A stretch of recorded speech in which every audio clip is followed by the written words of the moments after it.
আজকে আমি ডাঁটা, আলু ও ফ্রেশ টমেটো দিয়ে রুই মাছ রান্না করব।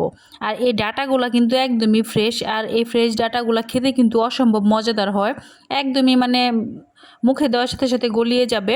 তো হ্যালো এভরিওয়ান, আসসালামু আলাইকুম। যে যেখান থেকে আমার ভিডিওটি দেখছেন আশা করি আপনারা অনেক ভালো আছেন। আলহামদুলিল্লাহ, আল্লাহর রহমতে আমি বেশ ভালো আছি। তো আজকের ব্লগে থাকতেছে ডাঁটা দিয়ে রুই মাছ রান্নার রেসিপি। তো আজকে আমি রান্না করব রুই মাছ। তো এখানে দেখতে পাচ্ছেন রুই মাছের পেটি নিয়ে নিয়েছি। তো রুই মাছের পেটিটাকে আমি হলুদ মরিচ দিয়ে হালকা করে ভেজে নিলাম। আমার কাছে ভেজে তারপর রান্না করলে ভালো লাগে রুই মাছটা। আর রুই মাছটা কিন্তু মোটামুটি একটু বড় সাইজেরই ছিল।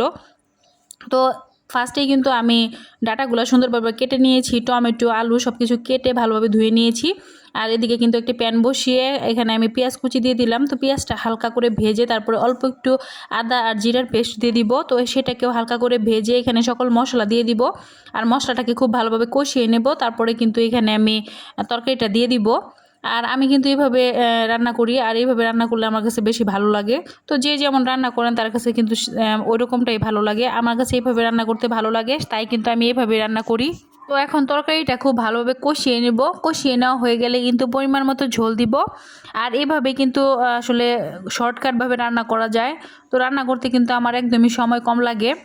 তো খুবই অল্প সময়ের মধ্যে রান্না হয়ে যায়। আর ডাঁটাগুলো কিন্তু একদমই তাজা ছিল, দেখতেই পাচ্ছেন ডাঁটাগুলো কিন্তু খুব অল্প টাইমের মধ্যে সিদ্ধ হয়ে গিয়েছে। তো এই ডাঁটাগুলো খেতে কিন্তু অসম্ভব মজার হয়েছিল। আর সারাদিন রোজা রাখার পরে রাতের বেলা হালকা একটু ঝোল ঝোল তরকারি হলে খেতে ভালো লাগে।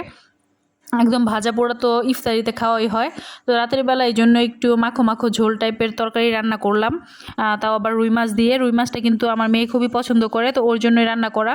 এদিকে কিন্তু আমার তরকারিটা কষানো হয়ে যাওয়ার পরে কিন্তু আমি টমেটো দিয়ে দিলাম, কারণ টমেটোটা ফার্স্টে দিলে গলে যাবে, সেই জন্য কিন্তু টমেটোটা লাস্টের দিকে দিলাম। এখন পরিমাণ মতো ঝোল দিয়ে দিব।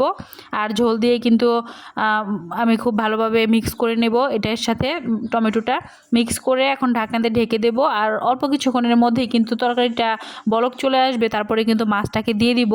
আর মাছ দেওয়ার পরে কিন্তু 10 মিনিট অপেক্ষা করলে তরকারিটা রেডি হয়ে যাবে। তো এই যে আমার তরকারিটা কিন্তু একদমই রান্না কমপ্লিট হয়ে গিয়েছে। তো আজকের ভিডিওটি আপনাদের কাছে কেমন লাগলো অবশ্যই আপনারা কমেন্ট করে জানাবেন। আর শর্টকাট ব্লগ আপনাদের সাথে শেয়ার করছি। তো সবাই ভালো থাকবেন, সুস্থ থাকবেন। আল্লাহ হাফেজ।